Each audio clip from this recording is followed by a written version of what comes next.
সংবাদ শিরোনাম। ডিজিটাল নিরাপত্তা আইনের সব মামলা বাতিল, দায়মুক্তি পাচ্ছেন আসামিরা।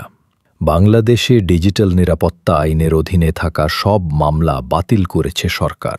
বৃহস্পতিবার রাজধানীর তেজগাঁওয়ে প্রধান উপদেষ্টা অধ্যাপক ড.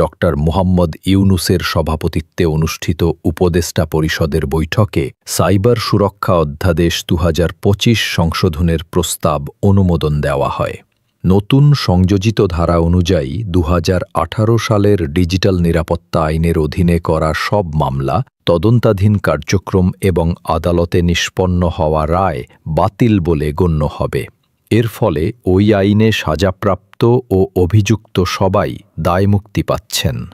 ডাক ও টেলিযোগাযোগ মন্ত্রণালয়ের দায়িত্বপ্রাপ্ত প্রধান উপদেষ্টার বিশেষ সহকারী ফয়েজ আহমদ তৈয়ব জানিয়েছেন, এই সিদ্ধান্তের মাধ্যমে পুরনো সব মামলার অবসান ঘটবে এবং ভবিষ্যতে এ বিষয়ে আর কোনো কার্যক্রম গ্রহণ করা যাবে না। ২০১৮ সালে করা ডিজিটাল